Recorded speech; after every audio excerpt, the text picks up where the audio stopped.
Class 12 পাশ করার পর Indian armed ফোর্সে join করার স্বপ্ন দেখেন, তাহলে কিন্তু এনডিএ আর এনএ পরীক্ষা আপনার জন্য একটা দারুণ সুযোগ হতে পারে। চলুন এই পরীক্ষা নিয়ে সবকিছু জেনে নেওয়া যাক, যা আপনার জন্য ডিফেন্সে একটা দারুণ ভবিষ্যতের দরজা খুলে দিতে পারে।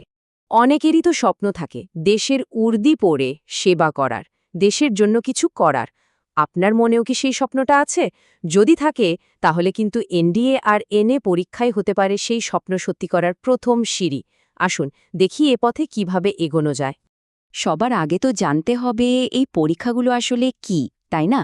একটা কথা মাথায় রাখতে হবে, এগুলো কিন্তু শুধু একটা সাধারণ পরীক্ষা নয়, বরং ডিফেন্স ফোর্সে একজন অফিসার হিসেবে যোগ দেওয়ার এটাই হলো প্রথম আর সবচেয়ে জরুরি ধাপ। খুব সহজ ভাষায় বলতে গেলে এনডিএ আর এনএ পরীক্ষাটা কন্ডাক্ট করে ইউনিয়ন পাবলিক সার্ভিস কমিশন, মানে ইউপিএসসি। আর এর আসল উদ্দেশ্য হল ইন্ডিয়ান আর্মি, নেভি আর এয়ার ফোর্সের জন্য একদম সঠিক আর যোগ্য ক্যান্ডিডেট খুঁজে বের করা।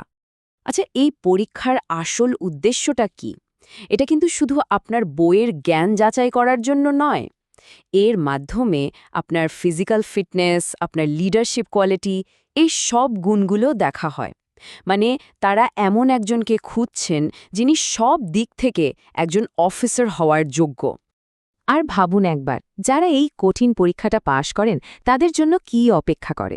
দেশের সেরা দুটো ট্রেনিং সেন্টার, পুনের ন্যাশনাল ডিফেন্স একাডেমি আর কেরালার ইন্ডিয়ান নেভাল একাডেমি, এই নামকরা প্রতিষ্ঠানগুলোতেই কিন্তু ভবিষ্যতের অফিসারদের তৈরি করা হয়। বেশ, তাহলে এই সম্মানজনক কেরিয়ারের জন্য কারা অ্যাপ্লাই করতে পারবেন? এর জন্য যোগ্যতা আর কি কি শর্ত আছে সেগুলো একদম পরিষ্কার করে জেনে নেওয়াটা খুব জরুরি। প্রথমে আসি পড়াশোনার যোগ্যতায়।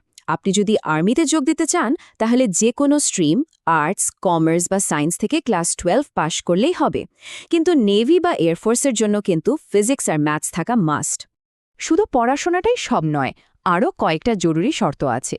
যেমন বয়স হতে হবে 16.5 থেকে 19.5 বছরের মধ্যে। প্রার্থীকে অবশ্যই আনম্যারিড বা অবিবাহিত হতে হবে। আর হ্যাঁ, নির্দিষ্ট ফিজিক্যাল আর মেডিকেল টেস্টে তো পাশ করতেই হবে। যোগ্যতা তো জানা গেল, এবার চলুন পরীক্ষার প্যাটার্নটা একটু দেখে নিই। মানে পরীক্ষাটা ঠিক কিভাবে হয়, কি কি থাকে, সেটা জানলে কিন্তু প্রস্তুতি নিতে অনেক সুবিধা হবে। রিটেন এক্সামটা হয় টোটাল 900 নম্বরের। দুটো পেপার থাকে এতে। প্রথমটা হলো ম্যাথমেটিক্স 300 নম্বরের, আর দ্বিতীয়টা জেনারেল এবিলিটি টেস্ট, যেটা একাই 600 নম্বরের। ভাবা যায়? মানে বুঝতেই পারছেন, শুধু একটা সাবজেক্টে ভালো হলেই চলবে না, জেনারেল নলেজের ওপরও কতটা জোর দেওয়া হয়েছে।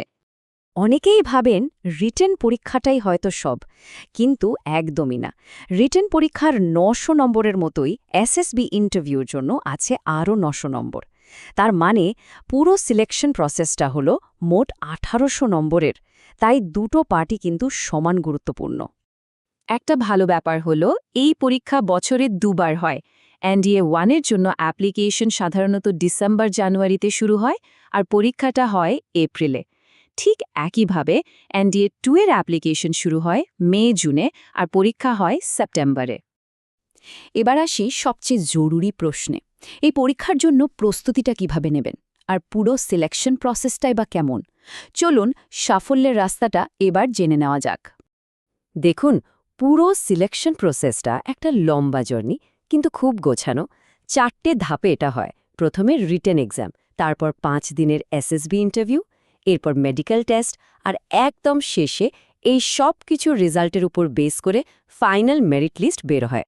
ম্যাথসে ভালো ফল করার জন্য ক্লাস 11 আর 12-এর সিলেবাসে কিন্তু ভালো করে ফোকাস করতে হবে। প্রতিদিন নিয়ম করে প্রবলেম সলভ করার অভ্যাস করুন। আর পুরনো বছরের কোয়েশ্চেন পেপার আর মক টেস্ট, এগুলো তো মাস্ট। নিজের প্রস্তুতিটা বারবার যাচাই করে নিতে হবে। কনসিস্টেন্সি কিন্তু এখানে আসল কথা। জেনারেল এবিলিটি টেস্টের জন্য ইংরেজি গ্রামার, জেনারেল নলেজ আর কারেন্ট অ্যাফেয়ার্সের ওপর জোর দিন। আর একটা কথা মাথায় রাখবেন, রিটেন পরীক্ষার মতোই এসএসবি ইন্টারভিউ কিন্তু ততটাই জরুরি।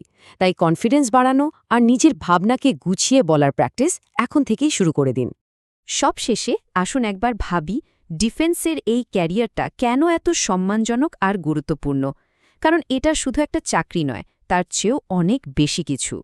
এই একটা কথাই পুরো বিষয়টাকে বুঝিয়ে দেয়। এনডিএ আর এনএ এর মাধ্যমে যে জার্নিটা শুরু হয় সেটা একজন মানুষকে শুধু অফিসার হিসেবেই তৈরি করে না, বরং তার মধ্যে লিডারশিপ, ডিসিপ্লিন আর দেশ সেবার একটা গভীর অনুভূতি জাগিয়ে তোলে।